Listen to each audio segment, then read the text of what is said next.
recording live from Bedford, Pennsylvania on Tuesday, March 29th, 2022. And this morning I have a special bulletin podcast. But before we get into it, let me put in my music.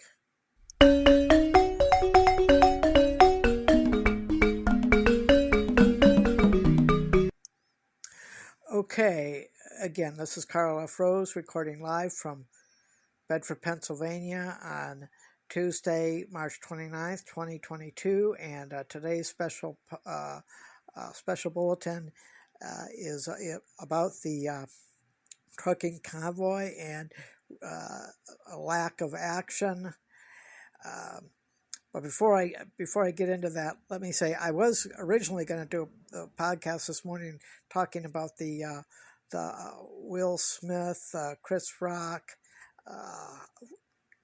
something I thought was a staged event, but that's a different podcast. I'll do that on a different day. That was fake. Anyway, there's more important things to deal with right now than Will Smith and Chris Rock and the trucking industry and the trucking convoy. That's far more important.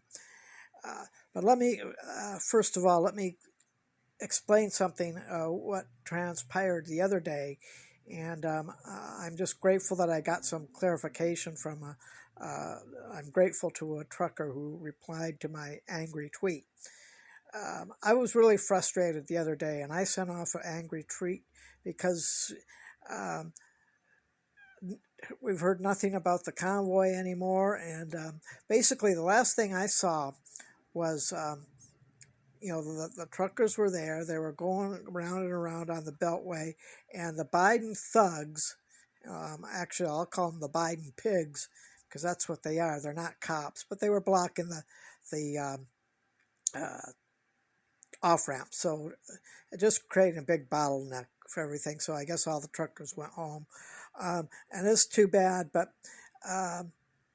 But the problem isn't with the truckers, but that's what the corrupt administration we have would like you to think. The truckers wanted to make a point. They basically were denied. But even if let's say the Biden pigs let them go into D.C., it would have just been a media blitz just to smear the truckers. So maybe that was a blessing in disguise, because the left-wing media would have they probably would have been arrested unnecessarily, and that would have given the left another thing that would have moved them away from the J6 thing into now basically they would consider the truckers insurrection or something along that lines. Completely total BS.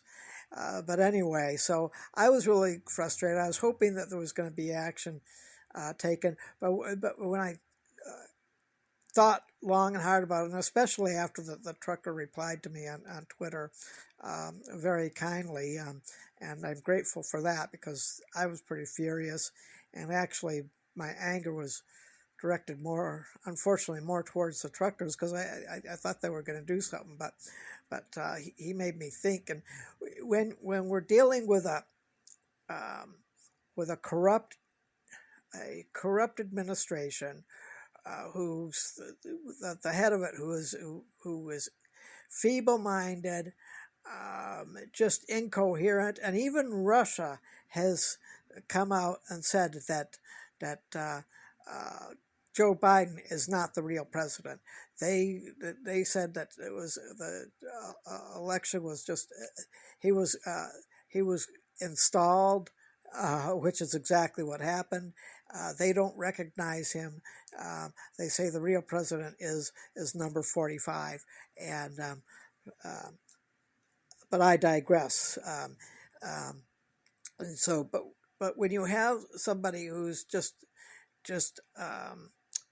he's just zoned in on one thing and one thing only, and he is they're just trying to get in there. He's anti-truck. He's basically they want to just shove this energy deal down our throats, which is totally unacceptable.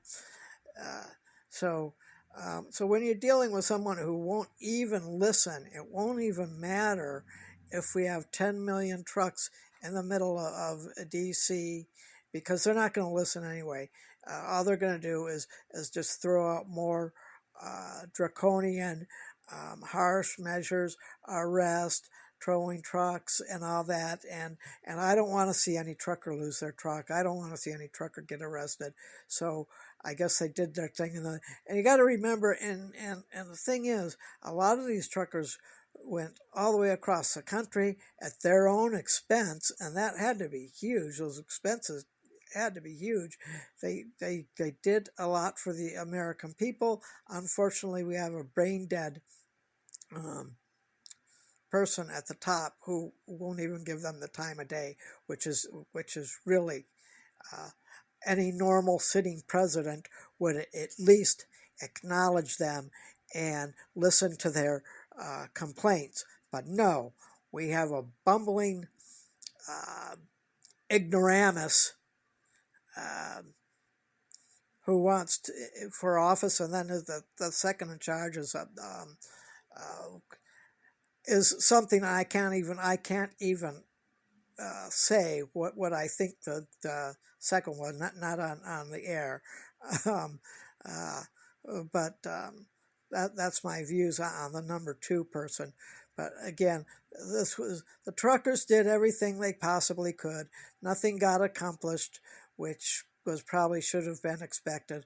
I was hoping for something. It didn't happen, and this is exactly what they wanted. So the only good thing about that is that, if the administration really wanted to stick it to them, they would have let them go into town and do all that. So maybe their own stupidity got in the way of them, and then the truckers went home.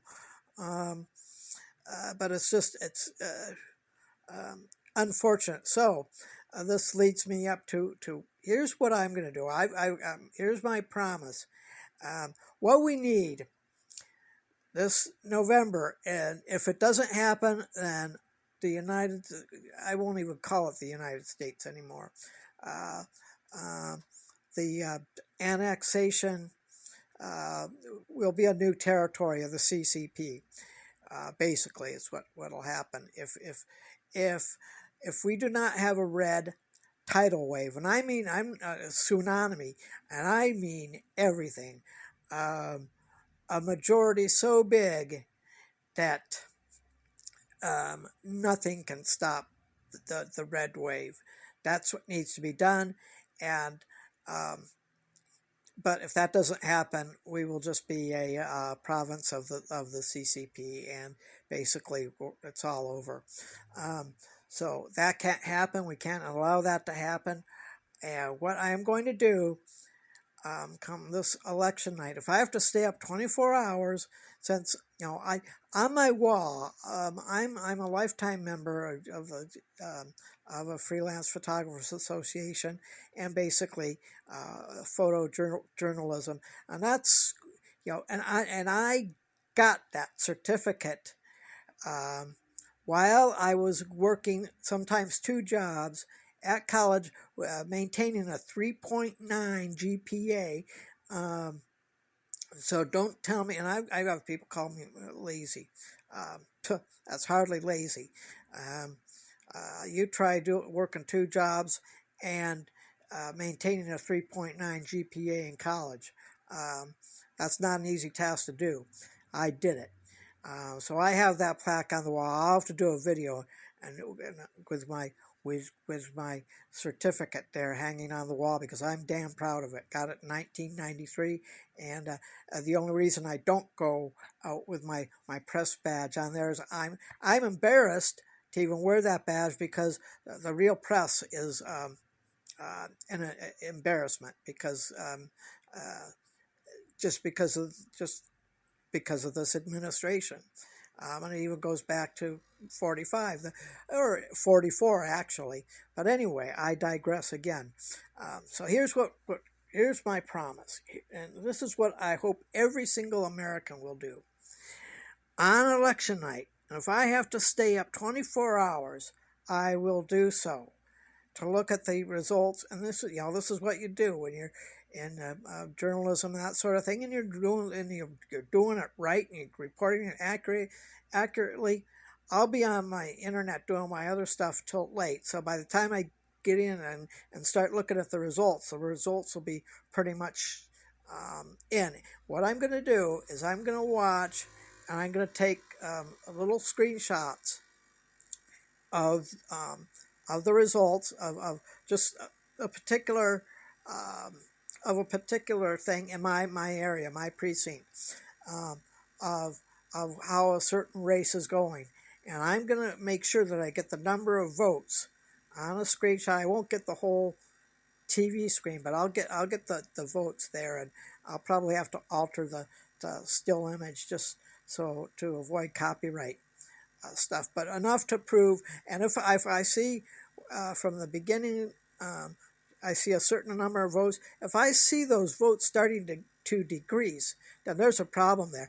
And I swear to God, and I swear under oath that I will provide this information.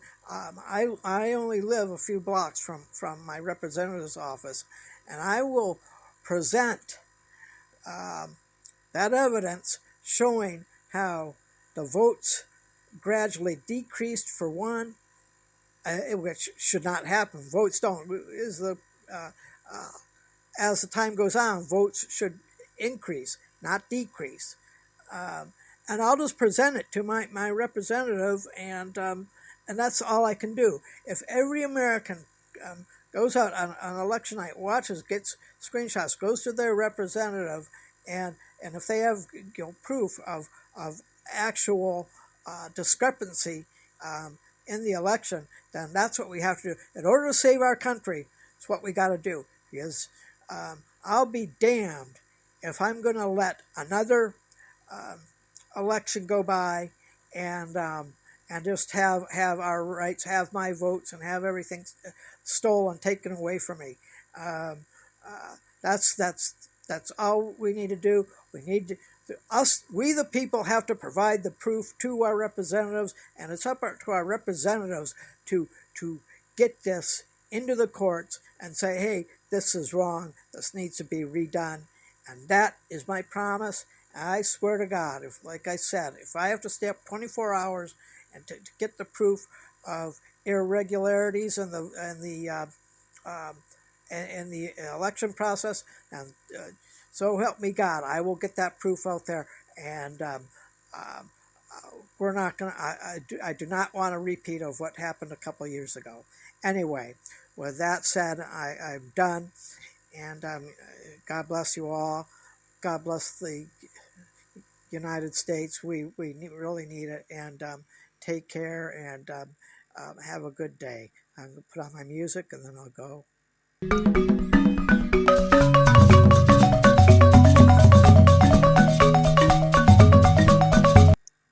Okay, well, you have a good day. Take care.